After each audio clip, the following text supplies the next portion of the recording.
দরকার নেই।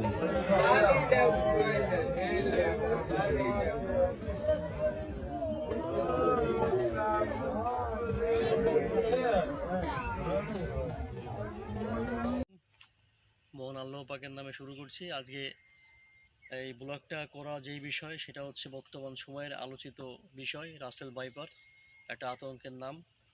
তো যাই হোক, এই বিষয়ে আজকে কথা বলবো আপনাদের সাথে।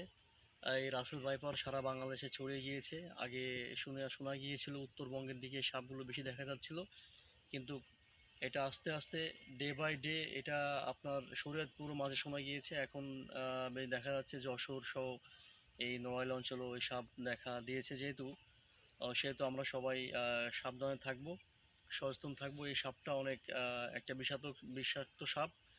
এটা হচ্ছে খুব দ্রুত বংশ বিস্তার করে। এরা সরাসরি বাচ্চা ছাড়ে। অন্যান্য সাপ যেমন ডিম থেকে বাচ্চা হয়, এরা তেমন না। এরা একসঙ্গে অনেকগুলো বাচ্চা দিতে পারে। এরা একসাথে আপনার 30 থেকে প্রায় 40টা বাচ্চা দিতে সক্ষম। সুতরাং আমরা খুব সতর্ক থাকবো, যারা বিলে মাঠে ঘাটে কাজকাম করি দেখে শুনে কাজকাম করব। কারণ এই সাপগুলোর মেন বৈশিষ্ট্যই হলো এটা দেখতে অজগরের মতো। অনেকে এই সাপ দেখলে অজগরই ভেবে বসে, কিন্তু এটা আসলেও অজগর সাপ না, এটা অনেক বিষাক্ত একটা সাপ। এরা হচ্ছে শীতল জায়গায় থাকতে বেশি পছন্দ করে, যেমন ক্ষেত খামার, ঘের, পুকুর পাড়, নদীর কিনারায়, চর অঞ্চলে এই সাপগুলো বেশি দেখা যায়।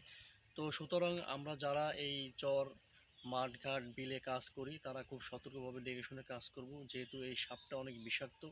এই সাপ দংশন করলে মানে মারা যাওয়ার ঝুঁকি বেশি। সেহেতু আমরা যেখানে যে কর্মরত আছি, এই আমরা কৃষি ভাইরা বা যারা যেখানে কাজকাম করি খেতে খামারে, এরা দেখে শুনে কাজকাম করব। আর এই সবসময় নজরদারি রাখবো। আর রাতে যখন বাইরে বেরোবো অবশ্যই আমরা লাইট বা আলো কোনো কিছু সঙ্গে নিয়ে বের হব।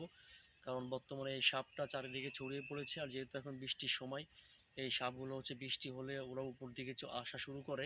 সেই জন্য বেশি একটা মানে আতঙ্ক একটা বিরাজ করছে সবার মাঝে।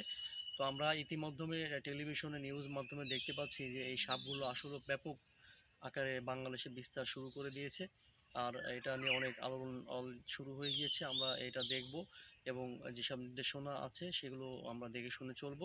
ইতিমধ্যেই এমনও ঘোষণা আমরা শুনতে পেরেছি যে এই সাপ যে কোনো ব্যক্তি যদি কোনো সাপ মারতে পারে, একটা সাপ মারলে 50,000 টাকা পুরস্কার ঘোষণা করবে, এমনও নিউজ এসেছে। তাহলে বুঝতেই পারছেন যে এই সাপ কতটা বিষাক্ত আর কতটা একটা আতঙ্ক।